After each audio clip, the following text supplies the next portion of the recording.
In this tutorial, I'll share my GLIDECAM secret tactics that I use to achieve those buttery smooth, stable shots. By following these tips, you can learn how to do basic GLIDECAM shots in a week or two already. And I suggest that at the beginning you practice every single day and GLIDECAMing will quickly become your second nature. Learning takes some time, but it's worth it and I highly recommend you do it. Because not many filmmakers out there know how to properly use this amazing tool, so it will be easier for you to stand out and get noticed. Okay, here you can see some of my very first attempts. I remember that the first time it took me around 2 to 3 hours to get this damn thing balanced. It was such a pain in the ass, and at the time I was actually using a cheap Elango S60T stabilizer with Canon 80D and Tokina 11-20 lens. Now this cheap stabilizer got the job done, but sometimes it went out of balance because a few parts are made out of plastic and they untighten from time to time. It was not as reliable and durable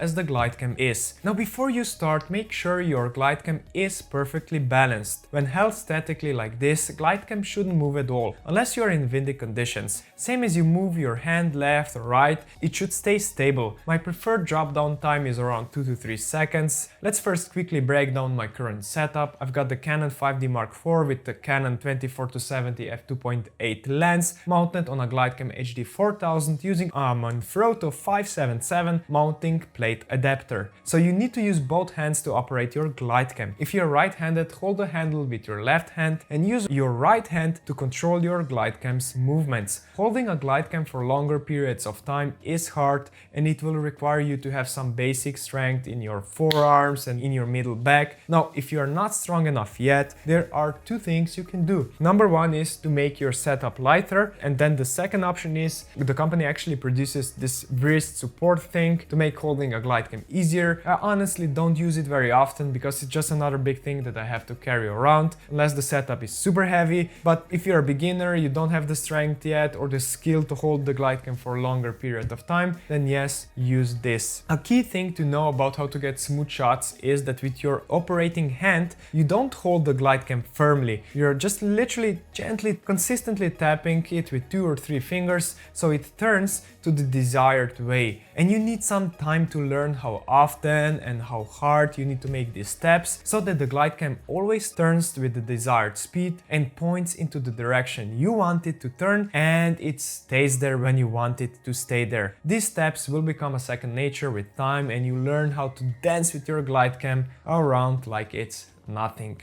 And if you want to do a push-in reveal, then the GLIDECAM kinda rests in your hand, so to say, and you're just gently releasing it with consistent movement. The key thing to know here is that you don't stop the movement during the reveal because you'll get this jitterness stop that doesn't look cinematic. Another thing I want to mention here is the hand position.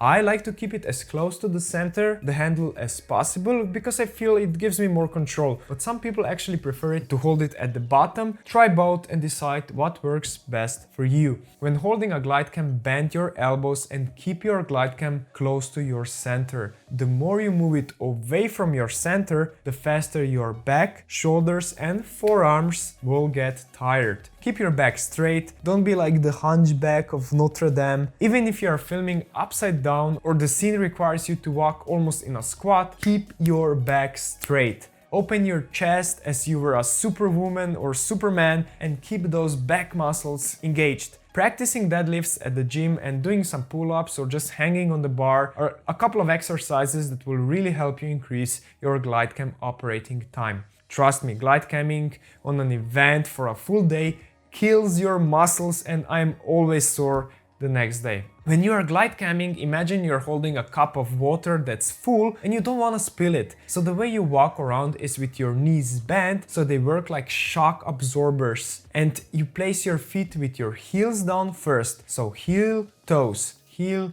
toes. You may look ridiculous walking like this, but who cares? You know you're doing this with a purpose to get those smooth shots. Walking forward is the easiest. If you have to run, try to avoid doing super long steps. Stay bended in the knees as much as possible. Remember, heel toes. Walking backwards is a bit trickier because you don't know what's happening behind you, so be aware of your surroundings. You can also twist your body and walk like this, which is better to do in situations when you need to walk faster, or you can also have someone protecting you behind your back, and that's what they usually do on bigger filming sets. One thing you'll notice when you start filming moving subjects is that it's quite challenging to keep them framed in the right composition, especially if you will be glide camming zoomed in on 70mm.